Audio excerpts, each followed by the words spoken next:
Hello everyone. मैं एक important बात ये बता दूं आपको कि जब भी आप यूट्यूब पे किसी को सुनते हो, किसी की सलाह सुनते हो या किसी से जानकारी लेते हो, तो सबसे पहले आपको पता होना चाहिए कि उस जानकारी देने के लिए उसके पास ज्ञान है कि नहीं, एक्सपीरियंस है कि नहीं, कैपेबल है कि नहीं। तो मैं जब हाई कोर्ट के बारे में, जैसे सीजीएल के बारे में, प्रोबेबिलिटी के बारे में मैं बताता हूँ, तो आप बहुत सारे लोग कमेंट करते हैं, बहुत सारे कमेंट आती है कि इसको वकील होना चाहिए, इसको क्या पता है ऐसे।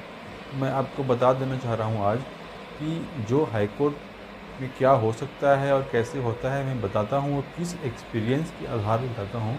पहले 2 मिनट आप मेरे से ये जान लो, उसके बाद 2 मिनट के बाद मैं हाई कोर्ट की इम्पोर्टेंट इन्फॉर्मेशन के बारे में बताऊँगा कि सीबीआई जांच क्यों कंफर्म होने वाली है जिससे सीजीएल में। तो आपको मैं पहले अपने बारे में बता दूं कि मैं एक जॉब करता था उड़ीसा में। उस टाइम पे मेरे पे मैं झारखंड का निवासी हूँ, हज़ारीबाग का। तो हज़ारीबाग में ही मेरे ऊपर किसी ने एससी एसटी का केस कर लगा दिया। ज़मीन विवाद था, घर बना रहा था मैं उस टाइम पे, 2020 की बात है। तो उस टाइम पे मैं दिखाऊंगा आपको, पूरे स्क्रीनशॉट दिखाऊंगा मैं आपको। तो उस समय पे मेरे पे ऊपर केस कर दिया।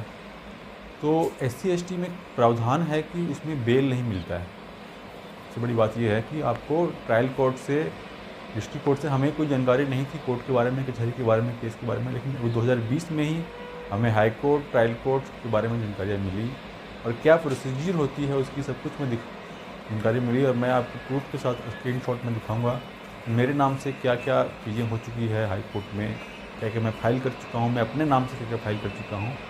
तब मैं उसके बाद आपको समझ में आएगा कि आखिर एक्सपीरियंस है मुझे हाई कोर्ट की, जानकारी है मुझे, तभी मैं आपको बताता हूँ। तो 2020 में मेरे ऊपर एससी एसटी का केस कर दिया गया किसी दुश्मनी से, ठीक है।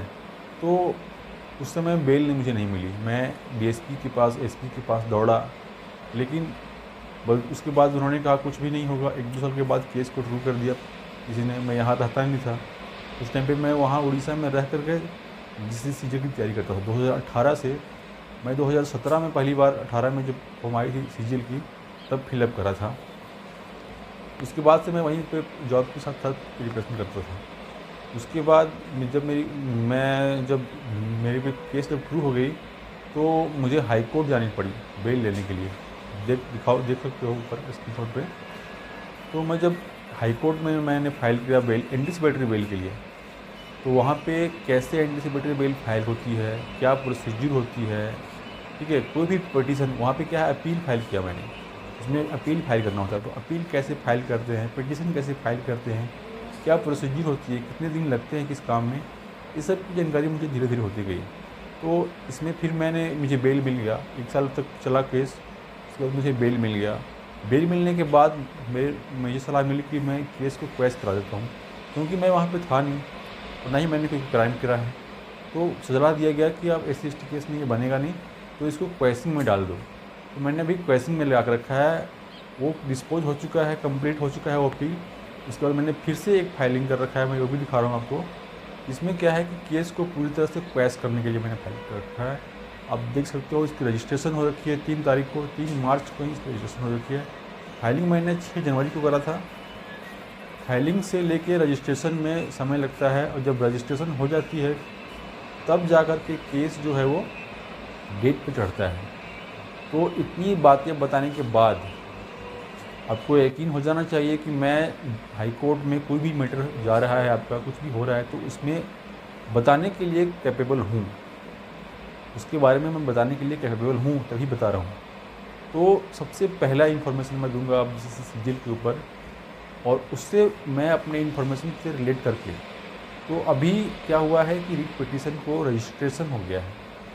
जो 1200 लोग, 1300 लोग जो फाइल किए हैं सीबीआई जांच के लिए, जो अपील अलग से लगाए हैं, उसमें क्या होता है, जब भी हम फाइलिंग करते हैं कोर्ट में, तो फाइलिंग करने के बाद क्या होता है कि आपको कुछ समय लगता है उसको रजिस्ट्रेशन होने में, क्योंकि बहुत सारी डॉक्यूमेंटेशन मांगी जाती है। तो आपने कुछ डॉक्यूमेंट्स दिए हैं, उसके बाद कोर्ट जो है वो कमियां निकालती है।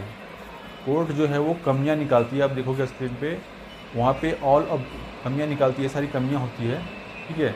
तो कमियां निकालने के बाद जो है वो उन कमियों को भरना पड़ता है।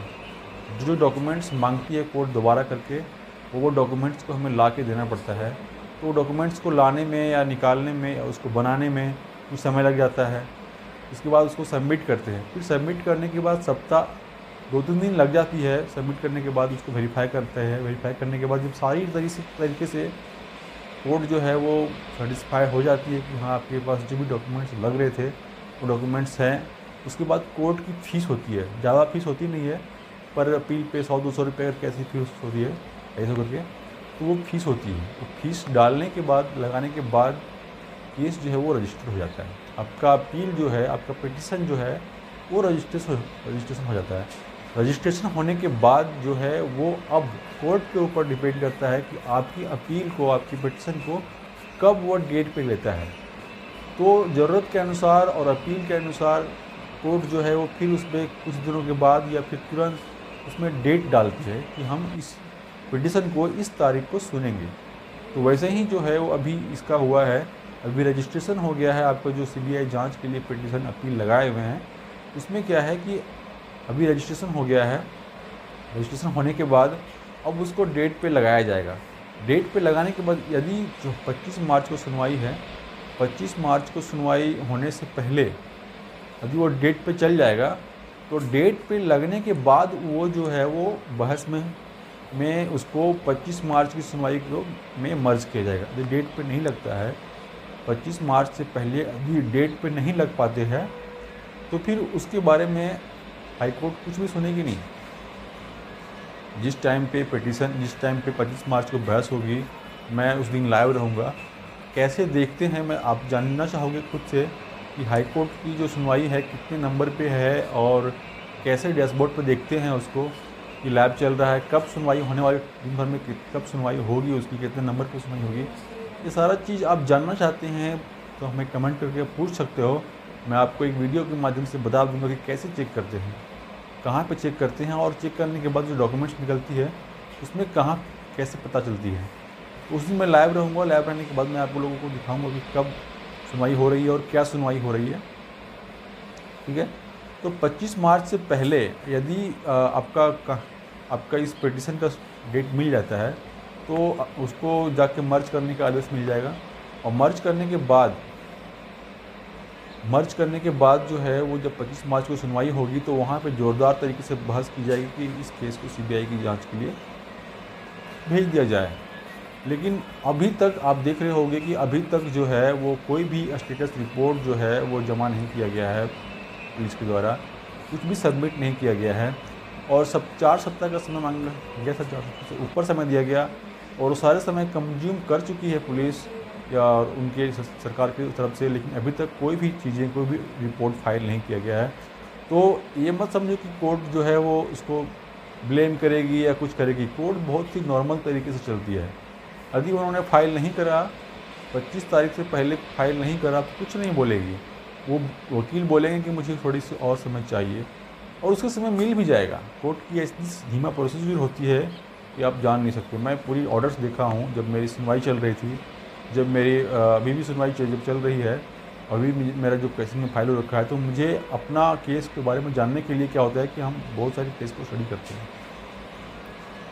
हमारे केस में क्या हो सकता है, इसके लिए हम बहुत सारे केसों के ऑर्डर को निकाल के देखते हैं। ऑनलाइन में सारे केसेस के ऑर्डर को आप देख सकते हो। तो मैं निकाल के देखता रहता हूँ कि भाई आगे की मेरे जैसे सिमिलर केसेस में क्या हुआ है। तो उसमें मैं देखता हूँ कि मान लो कि कोई प्रजेंट नहीं हुआ, मान लो कि उस केस में प्रजेंट भी नहीं हुआ, ये लोग मान लो कि सरकार की तरफ से कोई वकील प्रजेंट भी नहीं हुआ, तो कुछ नहीं होगा। उसको चांस मिल जाता है, चांस बोलेगा कि डेट, इसको हियरिंग के लिए अगले डेट, इतनी तारीख को डेट कर दिया जाए और उसे एक मौका दिया जाए सबमिट करने के लिए रिपोर्ट। कुछ भी नहीं होगा, बस 1 महीने का समय और मिल जाएगा, 1 महीने का डेट और मिल जाएगा, उसके बाद फिर से वही चलता रहेगा। तो इसीलिए मैं बोला था भाई, ये कोर्ट कचहरी का जो प्रोसीजर होती है वो इतना फास्ट होता नहीं। कोई भी एब्सेंट रह जाएगा, ये भी एब्सेंट रह गया, वो भी एब्सेंट रह गया, 2 महीना ऐसे खींच गया। ठीक है, तो इसलिए मैं बोल रहा हूँ कि ये जो है कम से कम अभी 6 महीना और खींचेगा, 6 महीना कम से कम अभी और खींचेगा। ठीक है, तो आप ये मत समझो कि आपका जो सुनवाई है वो 25 मार्च को हो जाएगी। और इतना तय है कि देखो, मैं तो पहले भी बोला था कि पुलिस को सबमिट करने वाली है ही नहीं सबूत। पुलिस कुछ भी सबूत सबमिट करने वाली है नहीं, उन्होंने बोल देगी कि इससे कोई भी सबूत मुझे मिला नहीं, ठीक है। तो सिंपल सी बात है कि कोर्ट भी जो है वो सीबीआई को ट्रांसफ़र कर देगी केस की, आपको सबूत नहीं मिला तो उसको मिलेगी। लेकिन बात रह जाएगी स्टे हटाने पे, स्टे लगाने पे। तो स्टे लगाने, स्टे हटाने के बारे में मैं कुछ बोल नहीं पाऊँगा, ठीक है। जो ऑनेस्टी है, जो वाकई बात है, वो मैं वही बात करूँगा भाई। कोर्ट स्टे हटाने, स्टे लगाने का 50-50% चांस है। ये कोर्ट पे डिपेंड करता है कि उस समय कोर्ट के पास क्या मेंटलिटी रहती है, क्या सबूत रहती है, जज साहब के पास क्या सबूत रहती है और वो क्या सोचते हैं, वो उनकी सोच पे डिपेंड करती है। क्योंकि हम और आप इसमें प्रिजम्पशन नहीं लगाऊंगा, मैं इस पर प्रिजम्पशन, सीबीआई जांच तो होगी, ये पक्का है, मैं इतना जानता हूँ। मैं अपने एक्सपीरियंस के आधार पे, मैं अपने स्टडी के आधार पे मैं इतना जानता हूँ कि सीबीआई जांच तो इस पर लगेगी, लेकिन स्टे लगेगी कि नहीं, अपॉइंटमेंट होगी या ये नहीं, ये मैं कंफर्म नहीं बोल सकता हूँ। अपॉइंटमेंट हो सकती है जब पुलिस 6 महीने की जांच के बाद कोई भी सबूत नहीं पेश करेगी, पुलिस के ऊपर है। आप इस प्रक्रिया को जानते नहीं हो, जो इस प्रक्रिया से एक बार गुजरता है ना, उसको सब पता होता है। पुलिस चाहे तो कुछ भी जमा नहीं कर सकती है, उसके पास पूरा अधिकार होता है, पूरा स्पेस मिला होता है उसको। वो बोल देगी कि मुझे कोई भी नहीं मिला, कुछ भी नहीं मिला, कुछ भी नहीं मिला हमको ये सबूत, ठीक है, किसी के खिलाफ नहीं मिला सबूत। तो क्या कर सकती है कोर्ट? कोर्ट क्या कर सकती है? कोर्ट बोलेगी कि ठीक है, वो जब उसके पास डिमांड आएगा कि भाई दूसरे पुलिस से जांच कराई जाए, हायर लेवल से जांच कराई जाए, तो वो जांच के लिए प्रेफर कर देगी। उसके पास क्या है, उसका घर का काम थोड़ी ना है कि वो लड़ेगी पुलिस से कि क्यों नहीं मिला, क्यों नहीं खोजे, कुछ नहीं करेगी वो। बोलेगी ठीक है, आपको नहीं मिला तो मैं उस दूसरे को जांच करने के लिए देता हूँ, बस यही प्रोसीजर है भाई।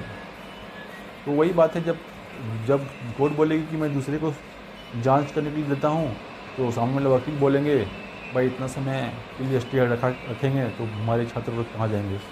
तो अब कोर्ट पर डिपेंड करता है कि क्या करेगी। ज़्यादातर चांसेस मुझे लगती है कि अपॉइंटमेंट दे देगी और सीबीआई जांच चलता रहेगा।